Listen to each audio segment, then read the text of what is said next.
You are listening to TMBDOS. They must be destroyed on sight. The following podcast may contain language and discussions of a frank and adult nature, and spoilers regarding the films discussed are always to be expected. Thank you for joining us. Now start the show, Dr. Rausch. They must be destroyed on sight.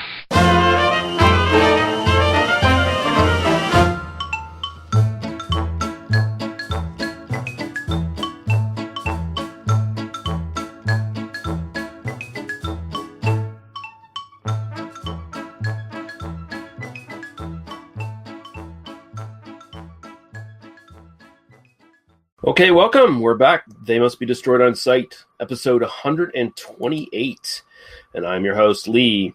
What he doesn't know about vampirism wouldn't fill a flea's codpiece, Russell. Joined by my co-host, Daniel. I suspect mesmerism in this. Harper, how are you doing, sir? I'm mesmerized. There you go. I set him up and you knock him down. It's great. And we're also joined by my other co-host, Paul. To make sport of a physical affliction is both impolite and cruel. Ramali, how you doing, sir? All right, loudmouth. Oh. Big mouth, I'm sorry. Then I get mad and then you chop me in half with a samurai sword. It's all good. Yeah, we're going to be talking about a late period Hammer film tonight. Captain Kronos, Vampire Hunter, which was sort of a too late to save the sinking ship attempt at sort of writing the course with Hammer films, but we will get into that. Before we do that, we do have two comments. I asked for comments on the Facebook group. They Must Be Destroyed on Sight on Facebook, the single best way of getting in contact with us and finding out what's coming out on the podcast. First off, and I was just on this gentleman's, one of his podcasts earlier before we started recording here, Ricky Morgan of Hail Ming Power Hour and Short Bus Cinema, and now House of Wax. That's W-A-C-K-S, not W-A-X, horror podcast.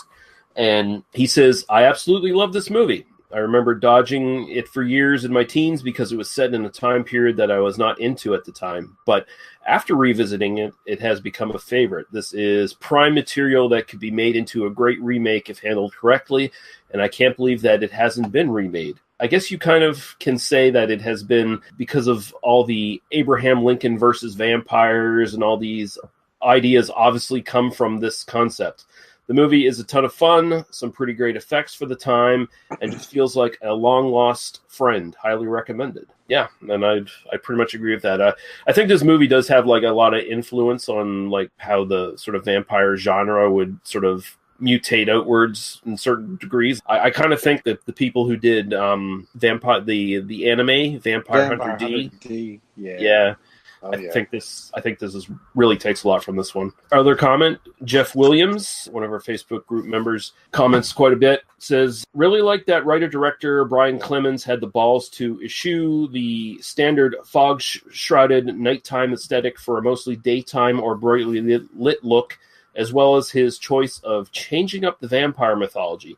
The slight mystery aspect and twist were also a nice surprise. No Cushing, Lee, or even Ripper to be found, but the cast did an adequate job, and Caroline Munro was at her most brutally hot. That's a good way to put it, too. Easily the best late-cycle Hammer film for me. There we go.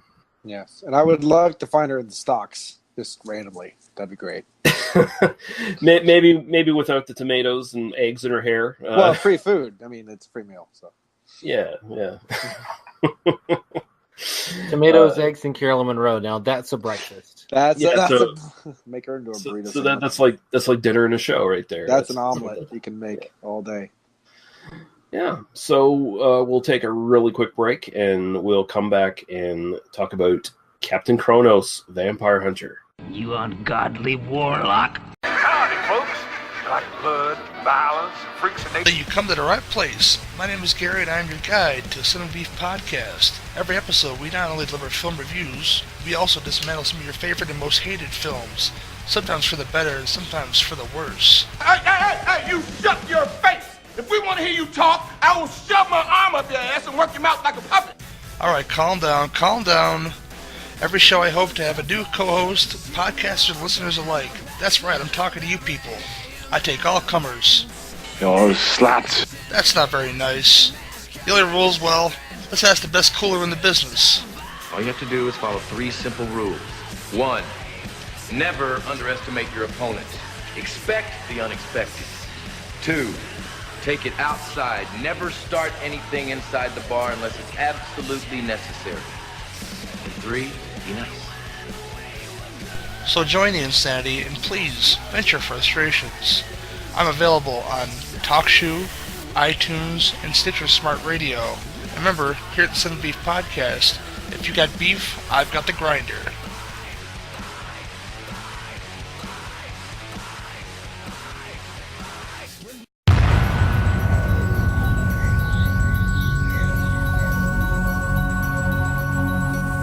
Bad movies. The world is full of them. From low-budget crap fests to downright unwatchable. And only 2 men are willing to watch them all. So climb in and take your seat. This is Short Bus Cinema.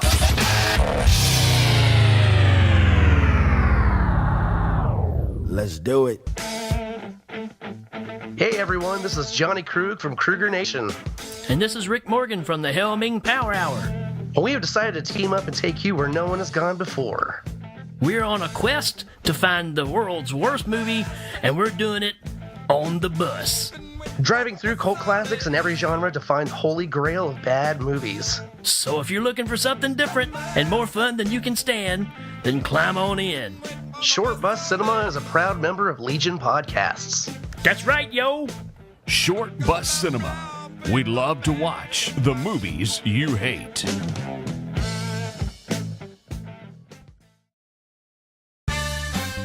Did you ever see a film at such a young age it left you traumatized with cinematic wounds? Necrophilia. It's a dead issue, man. Don't push it. Cinema Psyops is a weekly podcast documenting an ongoing experiment on the mind of an unwilling test subject. No one should have to watch this movie. Oh, no one should have to watch this? No one should have to watch this movie. Surprisingly, it's not a topic that a lot of people really want to tackle. I'm shocked, prudes. I know, really. Right? It's the next sexual frontier that no one wants to explore. I am, in the most sincerest of senses, disappointed in you. It takes a powerful goddess like Connie, jam her arm down the monster's throat and kill it. Oh, I'm still tripping out over that. Even as a kid, I was like, I gotta find a girl like that. Every week, I get a new look of disappointment that I never thought I could get out of her. Unimaginable. At 12 years old, you should not be watching this movie. Obviously. At 13, you should not be. 14, you shouldn't be. I'm not entirely sure even 17-year-olds should be watching this. Just because you're offended by something doesn't mean that you have the right to demand that it doesn't exist. Watching this film again, I had all of this like little nerd glee with everything that kept little popping history up. all popping up absolutely. at you. So I totally loved this film. Hey, I know why you couldn't see that. It's because your brain's warped from watching this shit at 12 years old. Yeah, this is a rough movie. I told you ahead of time when we were getting ready to do it that it was going to be a rough How did you watch one. this shit at 12? Because physical wounds heal, cinematic ones don't. Listen to Cinema Psyops. You ungodly warlock.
Okay, Captain Kronos, Vampire Hunter from 1974.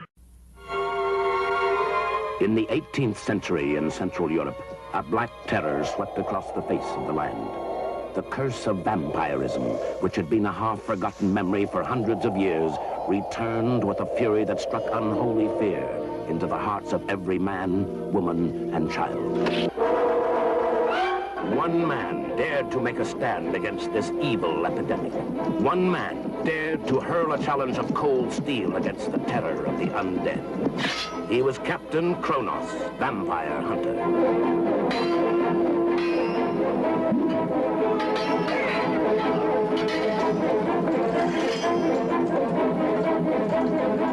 It is commonly supposed that a vampire attacks in only one way, by biting the neck and draining the victim of blood. The girls you spoke of, they were not drained of blood, but of youth, of life itself.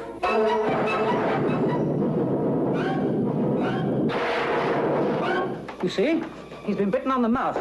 God's sake, I survived a vampire's bite. He is not the man you are. I'm doomed. My soul a never-ending torment. Kill me! Kill me!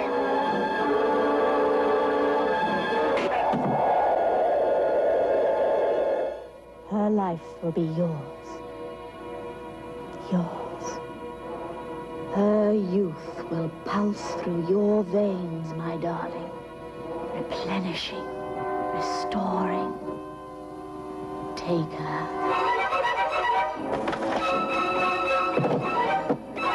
At your service, sir. To the death.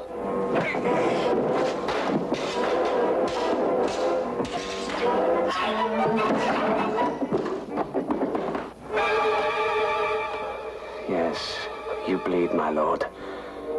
This is God's blade. Forged for your black heart.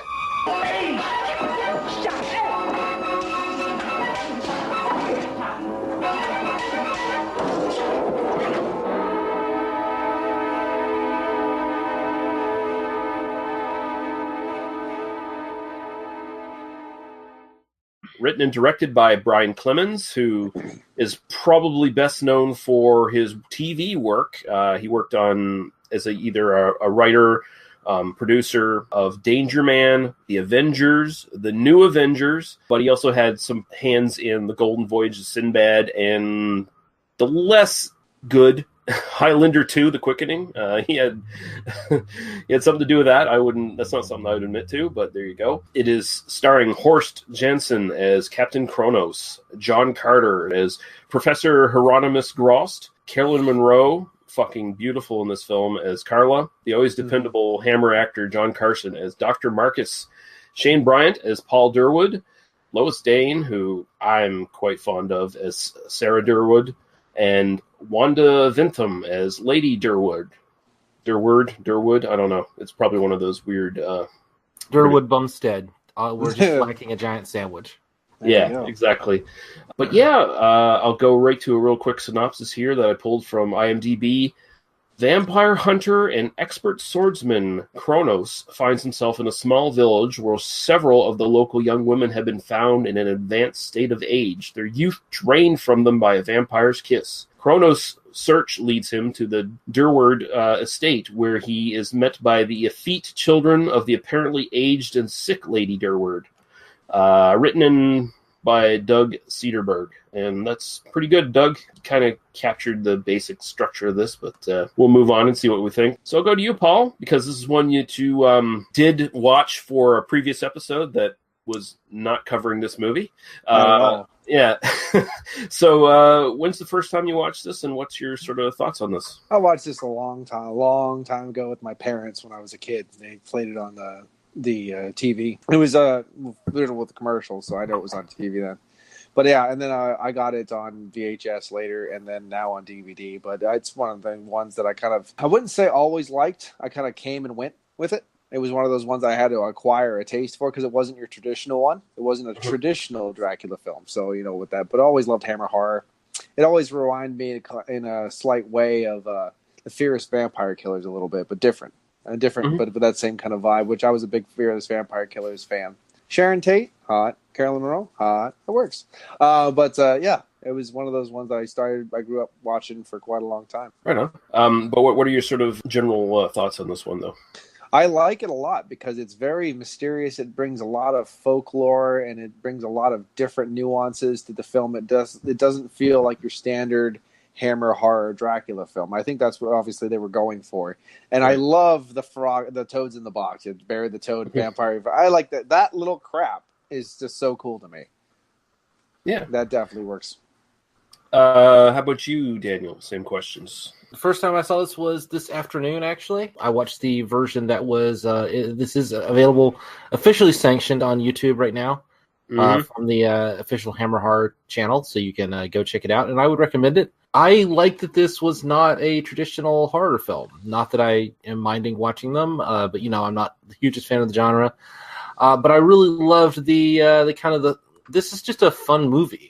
Mm-hmm. It really doesn't. There's really not a lot of kind of straightforward horror in this. It's a lot more.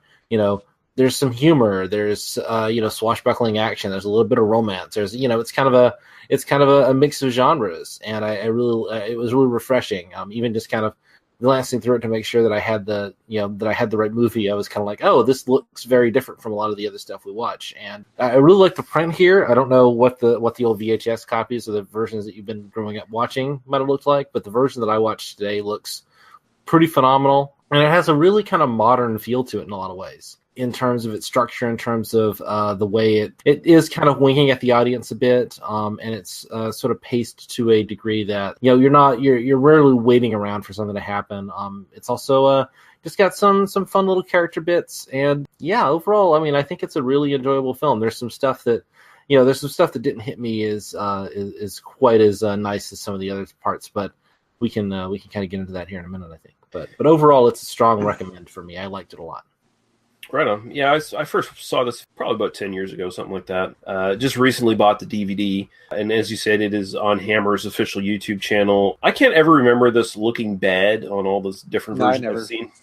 This is one of those Hammer films that's sort of really been just preserved very well. It's a late period Hammer film. At this point, can't think of his name right off the top of my head, but the head of the studio, I guess he took over for his dad, and Hammer was basically going down the toilet at this point, like financially wise. A lot of their productions were at this point co-produced with AIP and other American producers, and they even sort of lost that around this point as well.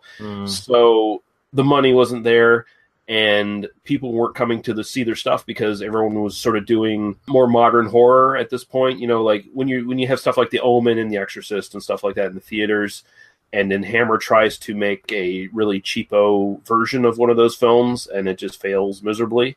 To The Devil a Daughter, I believe, is the one that, which really kind of went down, didn't do well at all.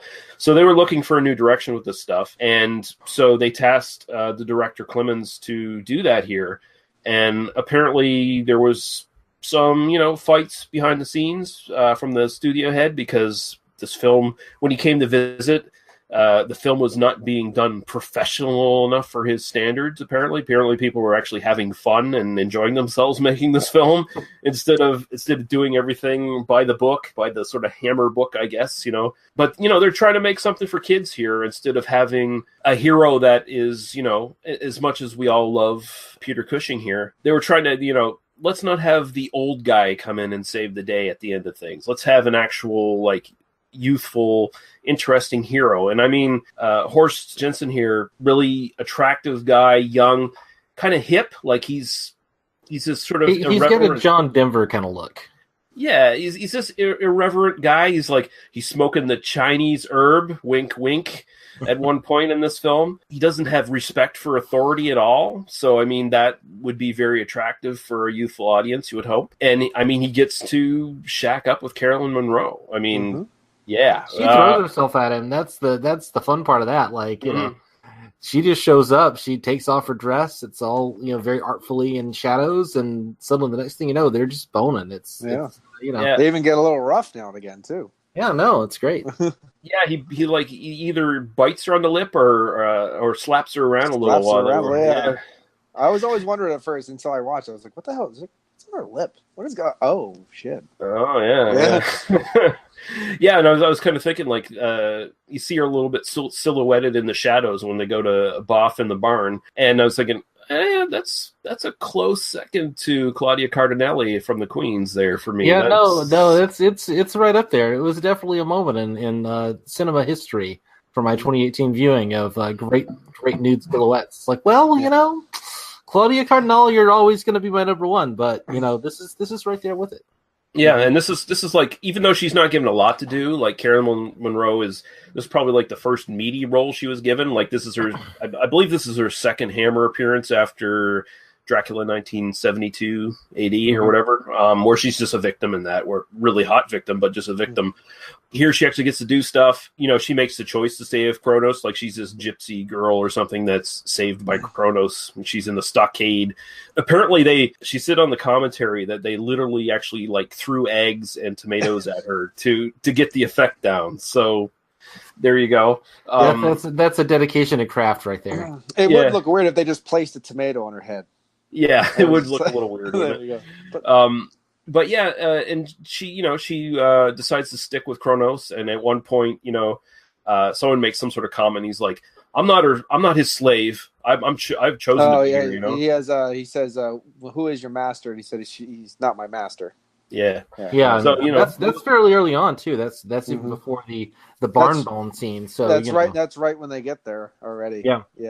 So I like her a lot. I mean, I think she's my favorite character by far. Not that there are a lot of great characters in this or anything, but she's definitely got that kind of that independent spirit. I read in the on I think the Wikipedia page, it said that the writer kind of imagined this being kind of a Raquel Welch, a little bit more kind of the fiery redhead kind of role. Right. And I think Caroline Munro she kind of makes it her own. She doesn't go quite to that degree.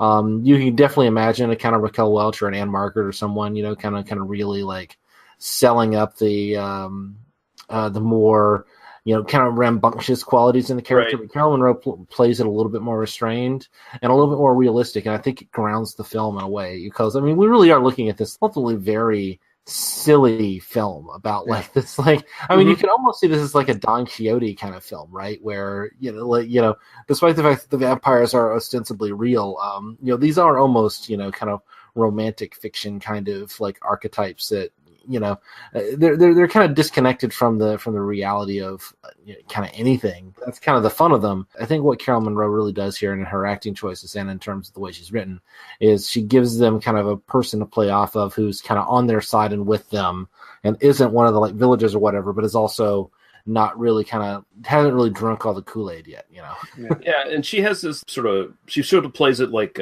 playful enthusiasm kind of thing. Like she gets excited being part of the team. Like she basically just becomes fast friends of Kronos and Grost. And I love the way she like shovels the dirt in the hole in that like one scene where she's, like it's just a great little acting moment, just a physical acting moment. It's hard to explain. But Barry and the Toad. Yeah, she doesn't know everything of what's going on. Like, she's always questioning stuff like, why are we burying toads and stuff like that? But at the same time, she's right on board to do it just because it's, hey, this is fun. I like this. Yeah, it's fun. It's cool. This, I have this weird, like, she like reminds me of Nova from Planet of the Apes now and again, but not. Yeah. You know what I mean? But she's more into it. She's part of the team, like you said. She like becomes fast friends with everybody. It's really interesting, and it's cool because this film doesn't feel like your traditional, like you were saying. It almost, I wouldn't even been surprised if it was an original comic book idea made into a film, because it seems like an action adventure film. It feels very comic booky. It's a mysterious world with folklore and vampires and electric lights that you're not supposed to see, and like weird stuff like that. It's pretty interesting. It's an interesting film. Well, yeah. It eventually did become a limited comic book series, but yeah, it does have, like you said, it has a different folklore for the vampires. Essentially, this could still be ostensibly in the same universe as the other Hammer vampire films, but they make the point of saying basically that, yes, there's the traditional Christopher Lee vampires, but then there's, just like dogs, there's all kinds of breeds of vampires. Yeah, all predators, different predators, Yeah, and tradition only works for some of them. Sometimes you have to... Sometimes you need fire, experiment. Sometimes water. You have to experiment. Yeah. Sometimes you have to shag him to death. That might be my favorite scene in the film, honestly, because it really is like playing for humor there. Like, that's and that's part of what makes it feel very modern to me is that, you know, they don't go straight up slapstick with it. And I'm glad they didn't. It's very well shot, actually. I love the kind of like when they're hanging the guy and you thank you. see it from I'm not outside. the only one. And like you get this like kind of pan back where you get the shadow and another great like silhouette, although a very different kind of silhouette. Yeah. And then they lower him to the ground, and then they have to wait. And, he's still breathing. God damn it! Shit. Like, you know. But you still get that nice like cinematography with like the noose coming down and haloing his face and stuff. I always found that scene to be hilarious. Like that whole scene was just hilarious. And I rewatched it for the film, for the podcast that we never ever did. And I was like, should I? We're doing that podcast now. Now. That's the podcast we're doing now. This must be really weird for Paul. You're watching now, Paul. When will then be now? When will then be now is now. Okay, good. But yeah, it's such a great scene. It's so good. I mean, I love it. I mean, but Marcus really overacts the fact that I killed a girl after he just literally. I love the fox bat slapping the girl in the face as hard as he can. It's like, what the fuck happened?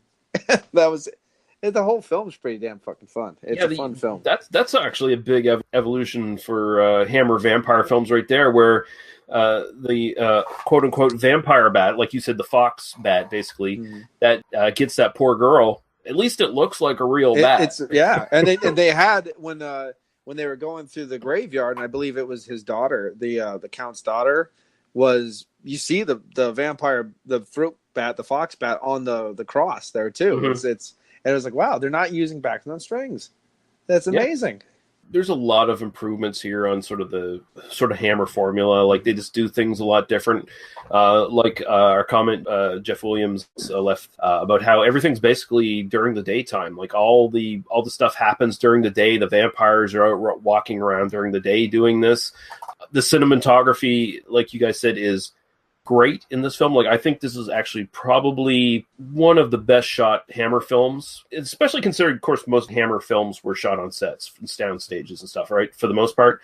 Here you have like big open spaces. You got a lot of really cool skylines and stuff like that are just really beautiful to look at. You got like the shot of the cemetery and stuff like that. Like one of the action scenes where the villagers decide they think Kronos has killed the doctor without any, just basically straight up murder without any provocation. Yeah, just cold-blooded. And they attack him, and the scene is done, POV from down the hill looking up, and Kronos is disarming all these dumbass villagers, and every once in a while you see one of the swords hit the ground. It's been flipped out of their hand and sticks in the ground. Like, really cool. I really like that stuff. Right. Yeah, and you just keep sword after sword after sword comes in. And I like again, Caroline Munro's reaction to the whole thing. She's laughing her ass off all the time. I love that no one thinks this is at all a like serious threat to them. Like literally our Grost there. Grost, yeah. He just kind of like sees them coming and then just goes and sits down like, it's fine. You've seen it before. Yeah.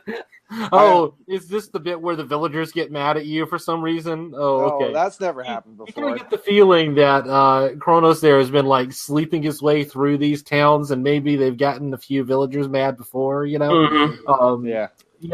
a definite sense of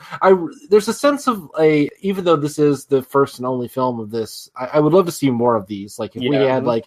I'd love to see like 3 or 4 other of these movies. But that's the sad thing. It was supposed to be a nice little series, but Hammer just could not bring back the funds, and that's sad because these would have been fantastic. Oh yeah, but you definitely get the sense that this is like sort of like a middle adventure. This isn't like an origin story or anything, and that's something that I think, I said this film feels very modern, but that's something that more modern films should kind of do.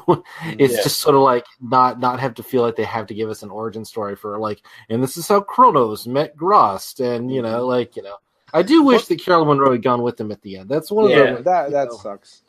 It's like, oh well, you're the girl, so we're just gonna leave you in this random village. Every time I have a lonely night, I'll think of you. And then he's like, you got this vibe where he's going, I'm not going to have many lonely nights, but I'll think of you when I do. It's one of those kind of deals. It's like, I'd rather have her instead of think of her. Thanks. Yeah, thanks. It's like, hey, you can take her with you. I'll bet she would go with you. She seems down for that. And like, it would have been nice, but no, well, you're the girl. Like, we've had one adventure with you. It's fine. Yeah. One thing I will say about the film, Grost is definitely an equal to Kronos. He's not. Oh, just yeah. like everyone. Like if you look at what they describe the film, it's like a sidekick. I think he's an equal. He knows what to do, and Kronos knows how to kill him. But he doesn't know until he tells him, "Hey, by the way, this is the way you do it." Well, there's kind of a Hellboy Abe Sapien relationship. Yes, absolutely. Yeah. Sorry to use a more modern reference there. No, but I mean that kind of film, that Guillermo del Toro kind of aesthetic, that actually kind of connects to this. It does. Like, it's very similar. Never thought of it, but it works. And I mean, Grost, I mean, he has some really good scenes. I mean, there's one where Caroline Munro's going to fuck Kronos, and he just looks over at John Carson and is like, I play chess, and I got a bottle of wine for a rainy day, and it looks like it's gonna rain, and they walk off together. It's totally Casablanca. I love that. He looks up, it's pouring. I love that. It's great. And it's like he's such a. I mean, like. He's a really good part of the film. I just think he puts that levity to it, but at the same time, he explained the mythos perfectly. Mm-hmm. All the questions that you had when the film first started, he answered in the first 10 minutes, and then you just run with it, and you actually don't just keep questioning; you just go with it. The thing I really like about his character too is when they're confronted in the bar, like so the two nobles, they have this shady stagecoach guy who sort of gets the hint that, hey, Kronos is going to be messing with my interests here. So I should pay off these swordsmen to kill him in the bar or whatever. So these swordsmen show up in the bar and they see Kronos and they're like, they start picking on him. And they start picking on the hunchback. They start picking on poor Grost.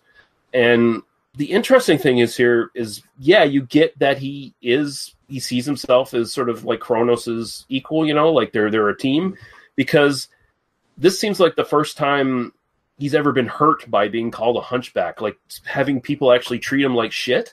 And like after the fight, which ends really quickly, it's a very sort of samurai film aesthetic kind of thing. Where would you call that a fight? Not a fight. I was thinking about the scene in Django where Django just like completely annihilates, a bunch of guys. I mean, it feels very much like a Western, which, I mean, the samurai films and the Westerns are obviously. Oh, hell yeah. Yeah.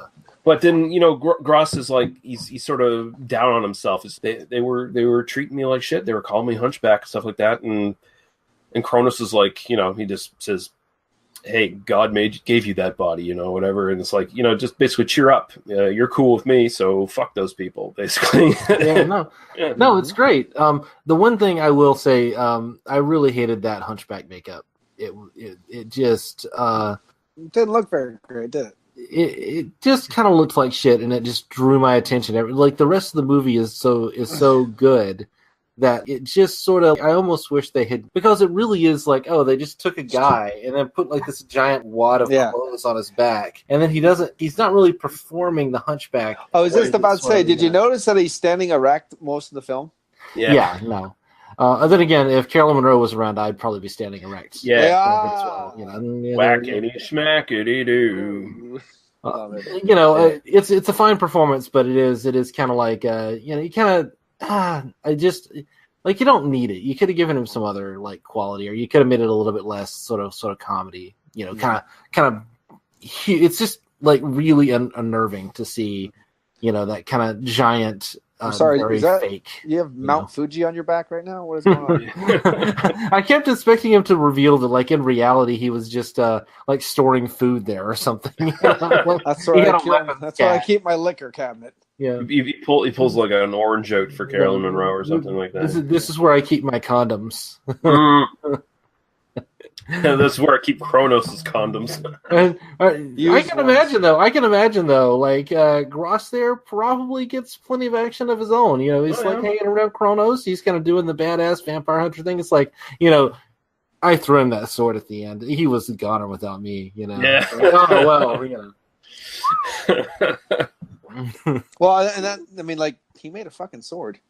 That's pretty fucking amazing. Forged a giant cross into a smaller cross with a sharp edge that's very, very shiny. So I like that the Well, I love the mirror part too. like they talk about like the sort of the Stephen King thing when it comes to like using holy relics against vampires and stuff. Like it has to do with more the sort of the belief you put into it than it has to do with any sort of real religion or anything. So it's what ends up hurting poor old Dr. Marcus is his cheap old steel cross that he has, but apparently there's so much faith imbued into it that it's actually an effective weapon. So it's like we got to make the sword out of this and and use that as the weapon to kill the head vampire. And I really like that this film actually does have a pretty effectively done like twist at the end of it, where it's the vampire's not who you think it is. Early on, it almost feels like, it gives away its cards, that it's basically Sarah Durward that is the vampire. And by the way, she's really hot. I like her. She's great. No, she's perfect. She's perfect. Yeah, I like the way I love the pixie cut. I love the pixie cut. I was surprised at how much the pixie cut was great. It was just it was a perfect little character bit. Another thing that really like puts the film in that kind of it's very of its moment in the 70s as well. Yeah, because Captain Kronos is this. He basically just looks like a hip surfer dude. Like he doesn't look like he's. Well, it's not pretending that this is like some particular moment in history, right? Like it's almost. I mean, there's a sense in which it does remind me a lot of The Princess Bride, and that it's sort of like set in sort of like vaguely. It's not medieval, but it's sort of vaguely 18th or 19th century land. And we've got sort of more modernistic kind of characters kind of wandering on the scene. And we're not really doing like a slapsticky pastiche of it. But at the same time, we're not pretending this is anything other than just sort of a fun romp that we're going to go on either, Yeah. And I don't know if they want to like specifically say it's the Black Plague, but it was the plague. So it's like 1400s, like that area. And I don't know. It's kind of weird the way they do it. I like Hammer's liberal use of making sure everyone is named Paul. I like that. That's good.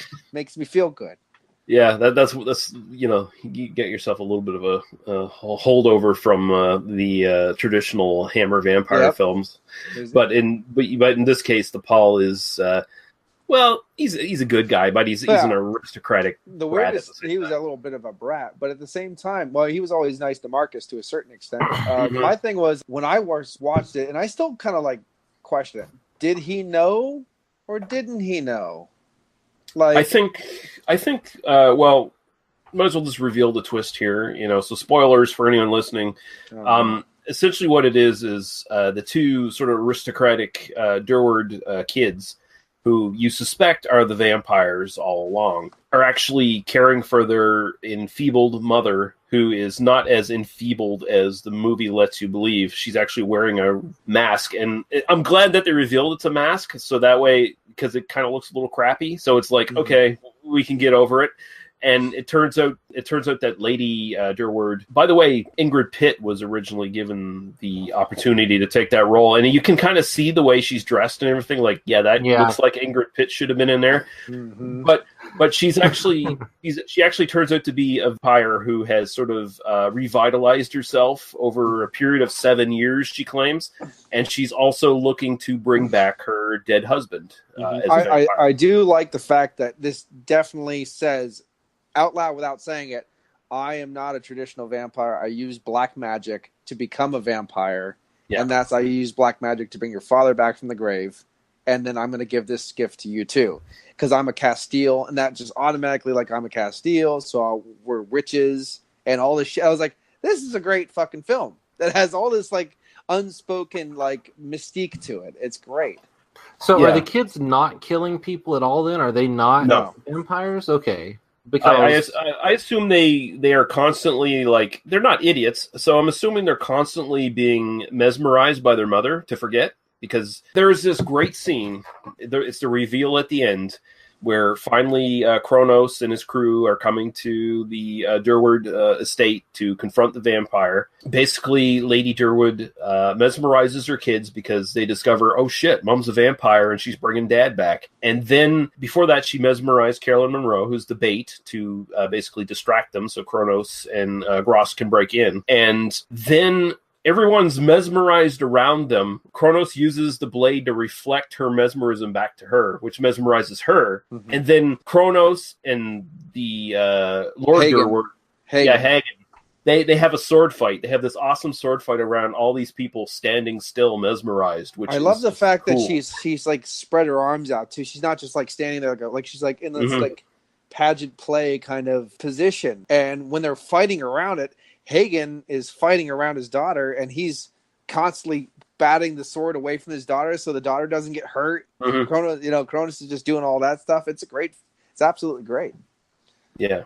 Yeah, that is a really good fight scene. I mean, we mentioned the bit on the hilltop there, which is great in conception, but doesn't look very good. It definitely looks like they kind of shot a bunch of close-ups of a guy kind of holding a sword and going, "Grr!" and then blades fly, But the stuff in the end, I mean, it's not full on Errol Flynn, but it's pretty solid stuff, pretty solid swashbuckling scenes, and a little bit more of that would be the only thing I'd say like this film needs is just a little bit more sword play. The thing I like though is that the film doesn't cheat you at the end when it's who the real villains are revealed as being, because throughout the film they drop little hints like Hagen Durwood was a great swordsman who was never beaten and stuff like that. So once you look and rewatch this one, those little moments actually build upon the end and make the end much more successful in its execution. And it's like, there's actually history, there's storytelling being done here.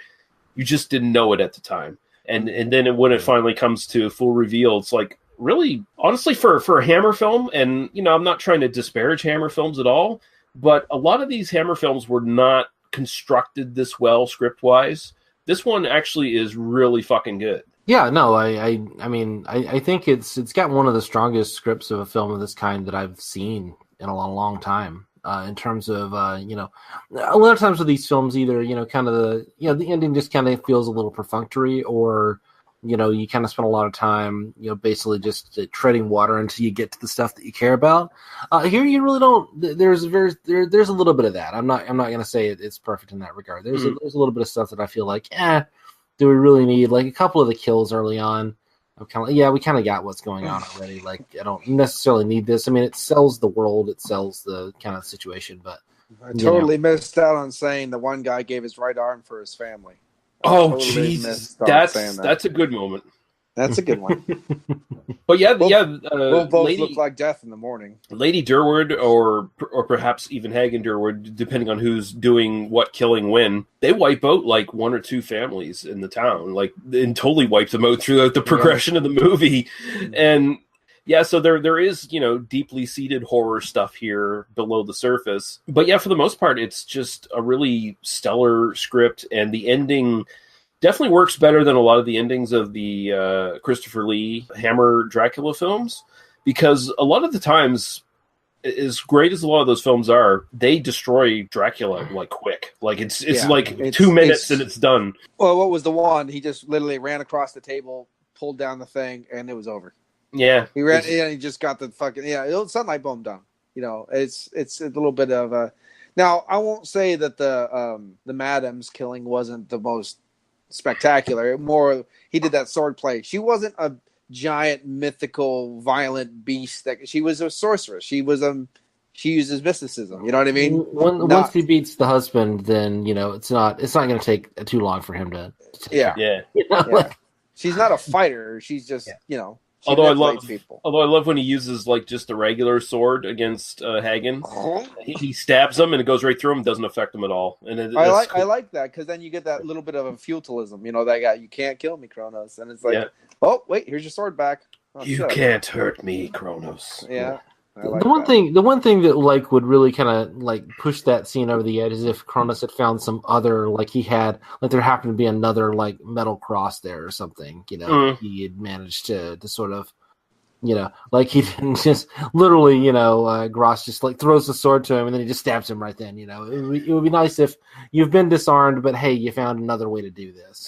But it also kind of it works in context. But it is sort of one of those just ninja starred across the room and stabbed him right in the face. That would be perfect. It works in the context that Kronos is the absolute top of his game professional, where if he got the sword thrown to him, yeah, he's going to kill this vampire, no problem. Right. Like he's going to finish him off. One of the things that they were planning on here when they were thinking, yeah, we're making a series out of this. The idea is that Kronos is sort of like a immortal, universal hero type throughout the ages who can't die. Well, I guess we missed that point, didn't we? He's basically Blade. But I was thinking about Blade watching this film because he got bit, but it didn't kill him. Yeah, unlike Marcus. Marcus got bit and he died. So they were planning on apparently the sequels, and there was also a proposed TV series that they were thinking of at some point. The idea was that he had been like now he was like imagining like Captain Kronos to the theme of Last Greatest American Hero, you know. But yeah, so it was supposed to be like you would see Captain Kronos at different times. This really is like fucking Highlander. Yeah, like, it is. Christ, like you know. Oh shit. Highlander the Quickening. Yeah, there we go. This is like... He made that one first, and then he made the Quickening. See, there you go. Now you like the Quickening even more, don't you? No, I really don't. No, you don't. But... You really don't. No, I'm just...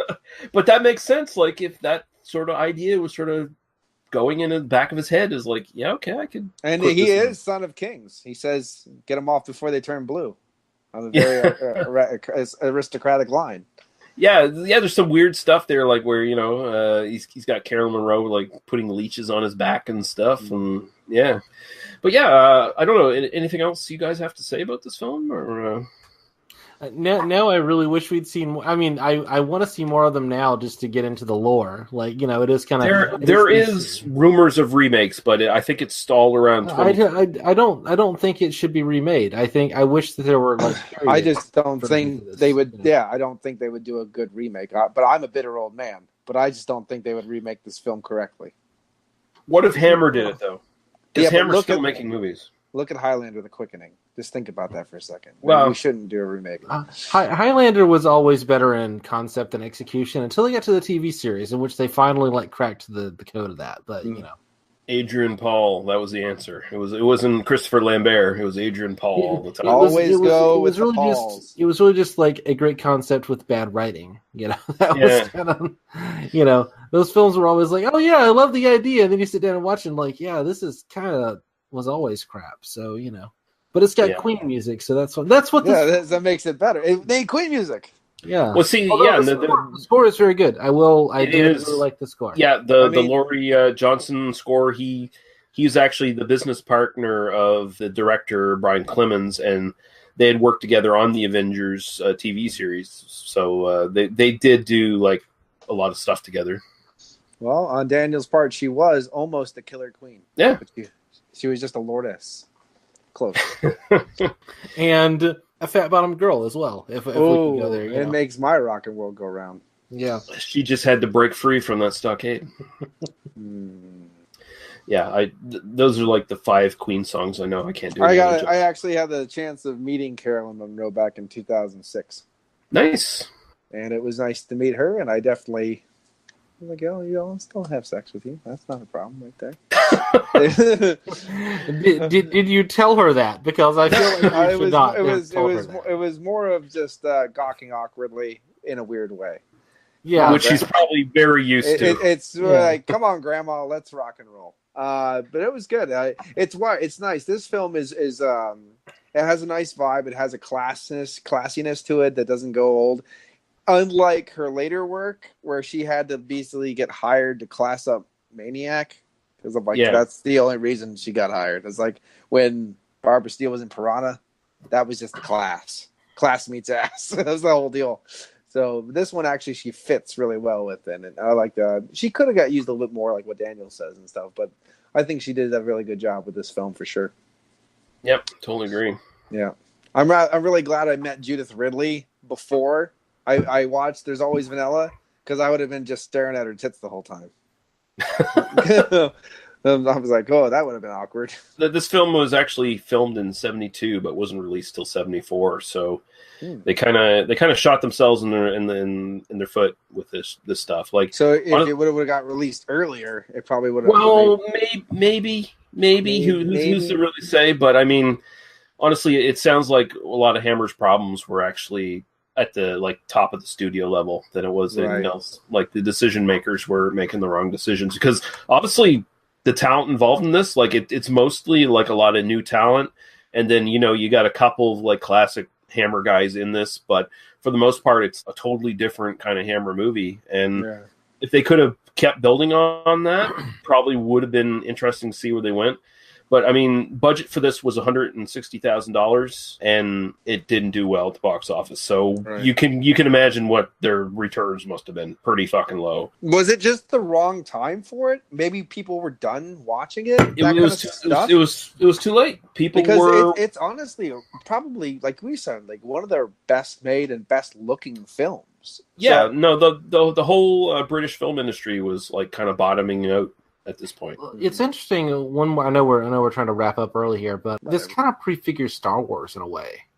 Like it's in the sense of like kind of this sort of fun, goofy tone, kind of big Joseph Campbell themes, whatever. Like that's bullshit, but they believed in it at the time, I guess. Whatever.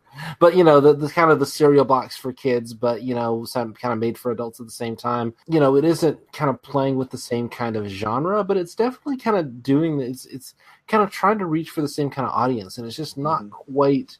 I mean, it doesn't have the effects. It doesn't have that George Lucas Spielberg magic that Star Wars does. Well, if Franco would have directed it, it would have got there. Oh yeah. No, if Franco had directed this, then it definitely would have been. Oh my god! If Franco had directed this, Caroline Munro and Lois Dane, who was Sarah Durward, they would have fucked on that couch in front of the fire. There would have been like a 20-minute scene between the two of them, just right there. Paul would be like, "I'll get a room ready. Never mind, she can spend the night with me."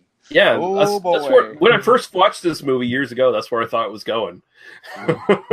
My bed is very cold and very big. Come in with me. But yeah, enough about our masturbatory fantasies here. Yeah, and we all know Paul would have watched The Crack in the Door too. He would have watched that. For sure. Yeah, because there is a bit of a weird, like, almost incest vibe between the two. The two siblings. Royalty. Yeah, but the movie never quite goes that far. But yeah, I like this one a lot. It's one of my favorite Hammer films. It's hard to say if this is like number one or number two. I still have a really soft spot for Taste of Blood of Dracula. There's something about that film that and honestly, I would say technically it's not even the best Hammer film. Like there's definitely some out there. This is definitely a better film technically on every level than Taste of Blood of Dracula, but still. Yeah, Taste of the Blood of Dracula has that kind of social network, and it has that kind of hypocritical religious vibe, and all these other like social terms into it. Yeah, so it's more criticizing sort of Victorian morals and hypocrisy and stuff. Yeah. But yeah, unless we have anything else to say, I'll throw over to you, Daniel, for where people can find you on the interwebs. You can find me on Twitter at Daniel Lee Harper. I do another podcast called Wrong with Authority, where we do movies about history and the history they're about. And we also do a little subthread of that, which is commentaries on movies from the 80s called Consider the Reagan. I'm working on editing for an episode we did on The Terminator right now, which hopefully will be up this soonish. I don't know. We don't have any like regular release schedule, but our next film we are picking. We are going to be recording this weekend, and we are going to be doing the 1915 Birth of a Nation. So that's going to be coming out at some point in the not too distant future. But yeah, so check that out. Nice. When it happens, which isn't up now, obviously. The most recent episode just came out, and that one is for Anonymous. From 2011. It's very good. You can hear about how there are batshit conspiracy theory people when it surrounds Shakespeare and whether he wrote his plays or not. Yeah. And that movie is just awful, regardless. So yeah, I listen to the podcast and I have no desire to watch that film at all. No, you shouldn't. No one should watch that film. Yeah, I feel bad. I rented it on Amazon. I spent like $3 on it, and I want my $3 back. Yeah, you paid $2.29 too much from the sounds of it. Paul, where can people find you on the interwebs? The YouTubes and the Twitter for PA Brew News. Simple as that. Boom, bam, boom, bam, awesome. Boom, bam, boom. And of course, you can find us at tmbdos.podbean.com, where you can find our YouTube, Apple Podcast, and Facebook links. Join our Facebook group. Best place to find out what the fuck's going on. Don't know what's going on next week. I think I'm working during the weekend, all weekends, so we might not be recording an episode next week. So, yeah, go to Facebook and stay tuned and see what the fuck's going on. And until then, thank you for joining me, gentlemen. Thank you, everyone, for listening, and we'll be back when we are back. Goodbye. Finish it! Finish it!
You've been listening to They Must Be Destroyed on Sight.